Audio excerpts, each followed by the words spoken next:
Today on Cranky Motorsports, I did something that I maybe shouldn't have done.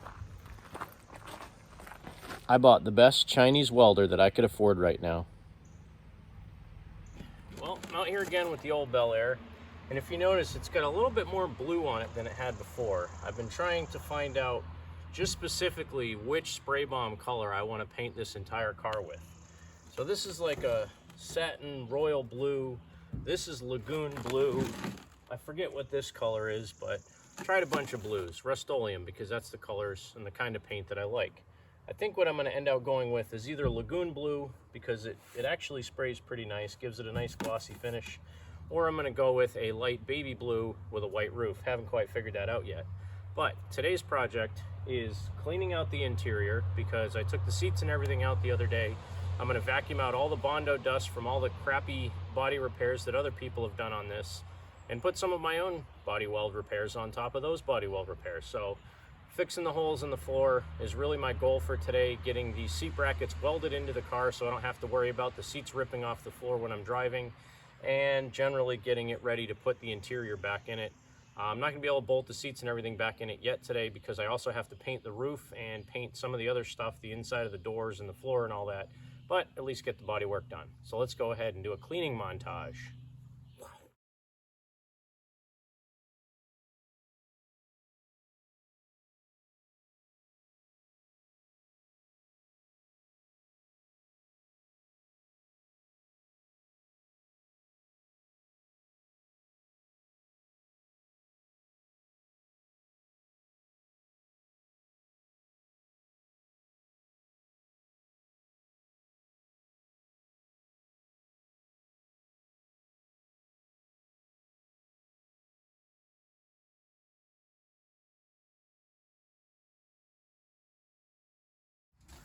Well, it's certainly not perfectly clean, but at least I got all the dust in here that could ignite when I'm welding.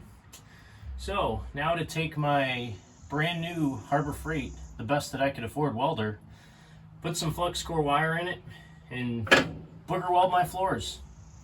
Come along if you want. Well, this is the best welder I could afford right now. I think this is going to serve my purpose as well. I did go one step up from what I was going to buy. I was going to buy the titanium MiG 140. I got the 170, and I did get a 1-year extended warranty just because it's Harbor Freight. Inside the box, instructions, how things work. I think I know how to feed wire into it, but I will read this if need be. You have a pressure regulator for the tank, which is good, because the one that I have on my tank is pretty old. Here's your adjuster knob for it, which is cool.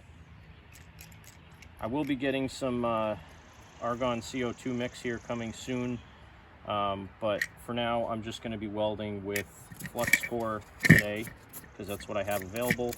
This thing comes with some spare tips, a drive wheel for 30 thousandths or 35 thousandths wire, and a new shielding tip. So for now, got a roll of flux cord wire, which isn't a full roll, it's probably a pound, and about a pound of regular steel welding wire. So let's see what's underneath this thing. Here's the welder.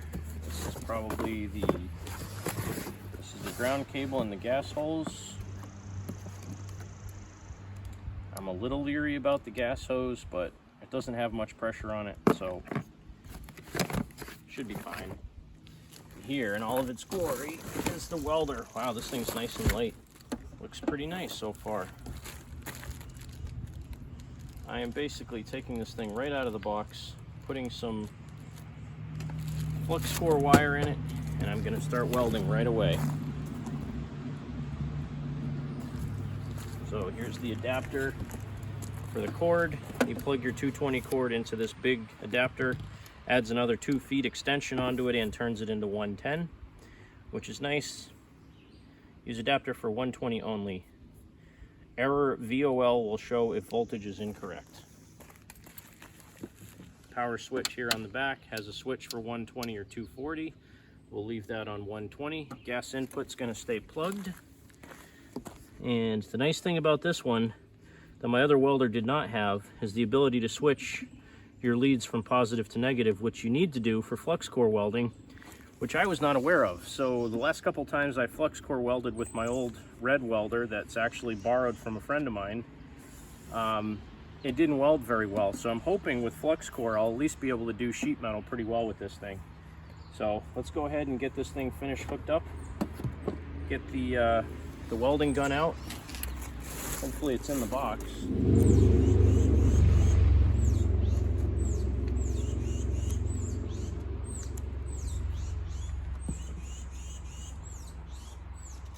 Or is it inside?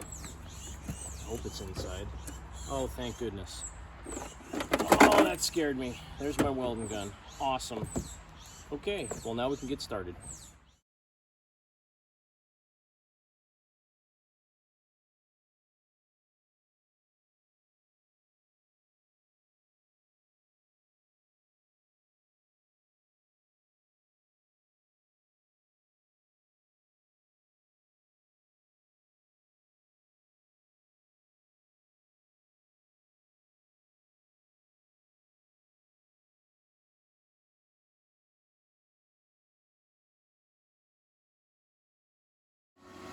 Well, it's definitely going to take some getting used to, but I mean, I did okay on a couple of spot welds. I'm trying to find the right settings for this thing. I'm welding like 20 gauge sheet metal, and it is flux core, so I know it's not going to be perfectly clean, but a little tinkering, I think I should be pretty good at this. So I'm going to go ahead and do some more welding, and I'll come back in a little while. Nice that it has a cooling fan. My other one never did. Well, it's not my finest welding. It does look like flux core because it is. It's not the worst I've ever done. I mean, I stitch welded most of it.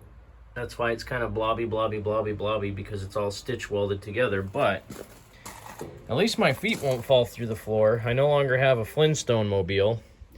And this seat bracket's welded to the floor. I am going to get some gas for my welder probably tomorrow. Some steel mix because I'm out.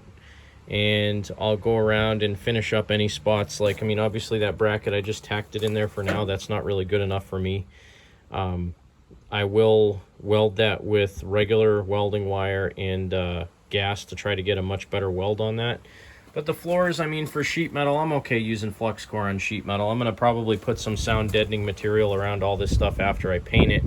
So you won't see it once it's done. I got to pull all the screws out of the floor still, because most of the sheet metal I had screwed it in just to hold it in place. I got to pull those out and plug weld all the screw holes. And then of course when you're welding you find more stuff. Like obviously I know that the previous, whoever did the body work on this years ago, used rivets and then bondoed over everything. Well, they bondoed right over holes that were in the floor. So now that I know there's bigger holes in the floor, I have to make more patches to fix those holes. So like this spot here, I originally didn't have a hole there when I started grinding away the Bondo so I could weld this patch on. There was a huge hole there. It was just full of Bondo. So I ground all the Bondo out of that, welded a patch on there. But the floor on this side, I am confident, is very solid. When people say they bead roll panels in floors and stuff to make them more strong and so they don't buckle, this is what they're talking about.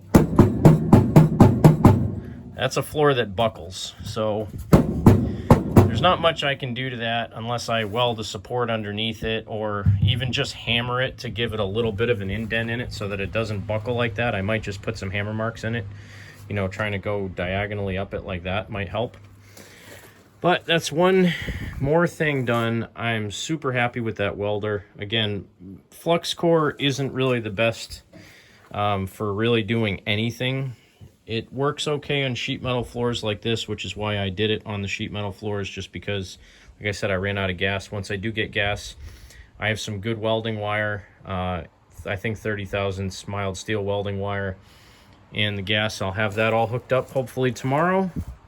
And I got my battery cutoff switch to put in the trunk here. I forget where I put it, down here. So I got a Cole Hersey battery shutoff switch. So this guy, nice big 3/8 terminals on it. It's gonna go over here, probably either right here or in this hole over here. Main battery cable is gonna come into one side of this, and then the other side I have a short jumper wire that goes back to the battery. So this will be my master disconnect switch. Flip it right on, left off, and should work pretty well. Cole Hersey. I didn't buy a cheap one off of Amazon. I bought a pretty good one. I still think this one's only rated at like 20 or 30 amps, continuous duty, 100 100 temporary. But it should be good enough for what I'm doing. I mean, realistically, when the car's running, the alternator's charging the battery, so there's not going to be a lot of juice running through that switch. So we're slowly getting there. I did notice that this bulkhead fitting on my fuel cell is leaking. So once I run it down on fuel, I'm going to have to take this fitting out and either change it or put new bushings on it at least. I'll probably change it because I don't really like the way this is set up right now anyway. I would rather run a better fuel line than that. This is basically a tube that somebody cut off about a ½ an inch away from the end of this. I think it's a -8 or a -10. I'm not even sure. Might be a -8. If it's a -8, I can probably put something together because I have more, but I think it's a -10. I'll have to pull it off and look at it. But it's slowly coming along. There's one more piece of the puzzle done. Now I gotta, use the old bucket seat to drive it back up to the garage, which is always a little bit sketchy. Works temporarily, but I don't recommend it. But just another short little update. Thanks for watching. Hopefully I'll have some more exciting stuff coming up soon, because I watched my last couple of videos and they were a little bit on the boring side, so trying to give you guys some better content, but it's tough.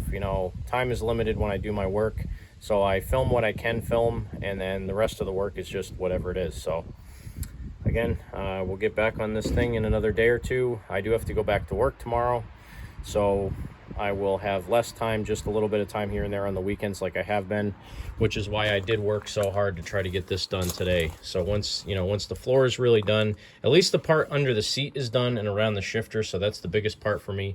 Up under the pedals and stuff, that's not a big deal because I can weld on that even if the seats are in the car. And then the passenger side, small hole on the passenger side I have to fill, and then there's another hole right here by the pillar on the driver's side. The passenger side over here in this same area is fine. So just trying to make this thing safe so I don't feel like my feet are going to go through the floor, or my kids' feet or my wife's feet are going to go through the floor when we drive it. So that's just a brief little update on the old Bel Air here. It's slowly, very slowly coming along. Thanks for watching.